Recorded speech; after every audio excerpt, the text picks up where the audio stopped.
But the ordinary Palestinians rose up because you denied them basic rights. I lived there.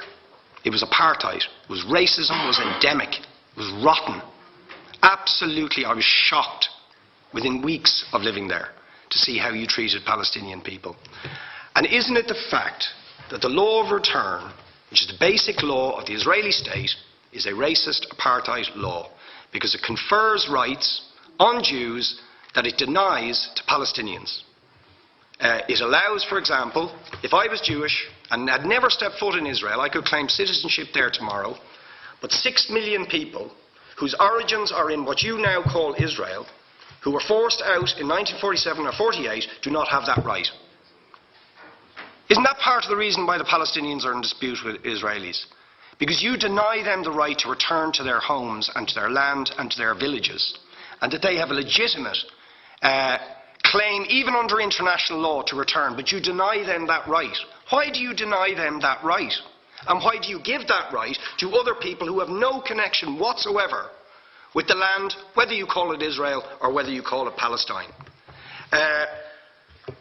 Why do you continue to seize land, if you're serious about Oslo and the two-state solution?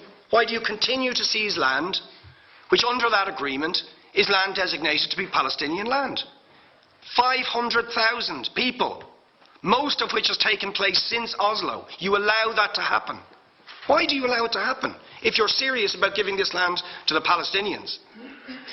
It's absolutely extraordinary. And it just, are you not just taking us, Ambassador, for idiots? That you can say with a straight face, we're serious about peace, but while we're serious about peace, we're going to seize Palestinian land.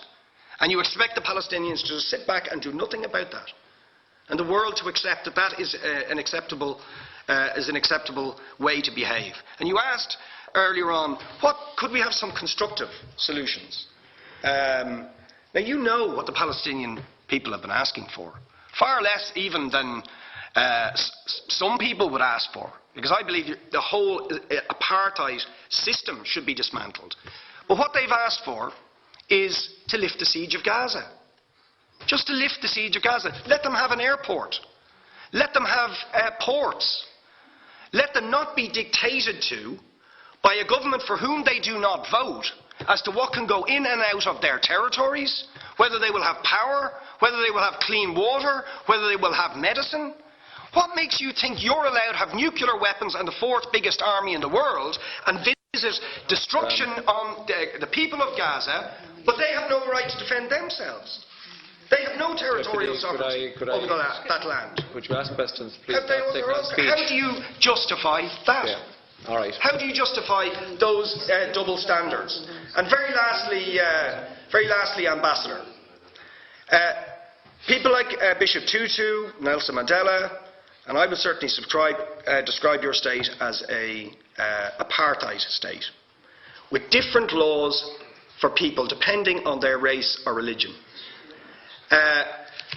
Now, isn't that just the case that, for example, at checkpoints going into the West Bank, there's a channel if you're Israeli or European, and there's a channel if you're Arab?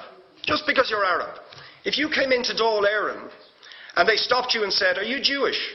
"Oh no, sorry, you can't come in through the same entrance as Irish people or European people because you're Jewish," you would call that racism and apartheid. But yet you practice that. You practice that with your checkpoints and your military barriers and your apartheid wall. How can you justify that?